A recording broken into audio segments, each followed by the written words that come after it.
Yo, what's up, guys? So to this video, we're going to be talking about the horsepower and the airflow limitations of the stock intake manifold for your Mazdaspeed 3. And 6. And 6, right, exactly. So in the last video, we talked about the runners and your solenoid, the plunger, stuff like that. In this video, we're actually just talking about the airflow and how much you can expect to get from a stock intake manifold and aftermarket solutions.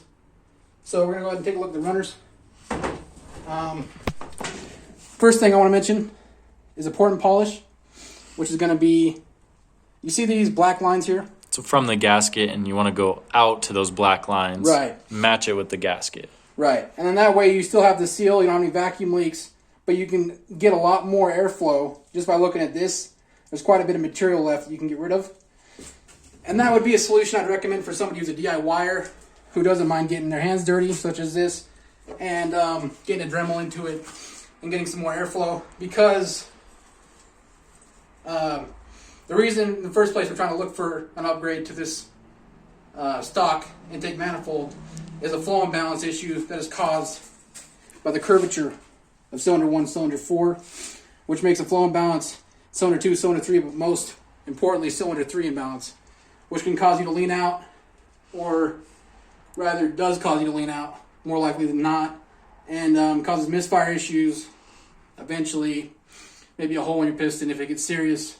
Right. But you definitely don't want to have that if you're pushing anything past stock horsepower. And even stock guys I see get a misfire code eventually because of the imbalance issue. So, other than the port and polish like I explained, the solution you want to get are such as a JMF manifold, Havoc manifold, which is no longer made, Cork Sport, which is hard to get. Or the most cost efficient is going to be a Focus ST adapter kit.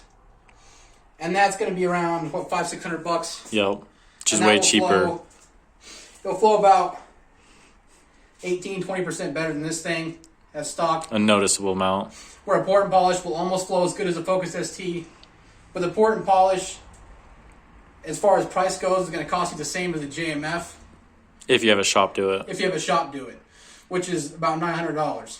And there's just no benefit to having a shop do it at that point because of the cost. The cost, right. So, as I mentioned, DIYers only, do a port and polish. Not worth it if you're looking to buy one. I'd recommend JMF, that's what I have. JMF flows the best as far as balance goes to each cylinder. And looks the best. And it looks great. You can get a V2, and that will have injector bungs built into it if you plan to go PI. Port injection. Port injection, correct. I'm getting ahead of myself. But big power guys will want to go there eventually if you're looking to push. So something I didn't mention quite yet is actually the limitation of horsepower on these. So stock, you're looking at maybe... Stock meaning not poured and polished. Right. So stock meaning from the factory. You're looking maybe 350 horsepower max in this thing.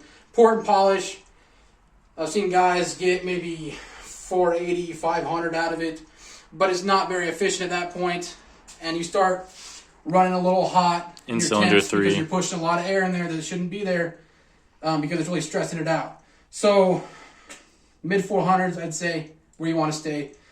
But really, just go with the JMF, in my opinion. Flows the best, looks the best. For the money, there's no other solution on our platform. And good luck getting a Havoc if you're into that. So, that's all I got for you guys.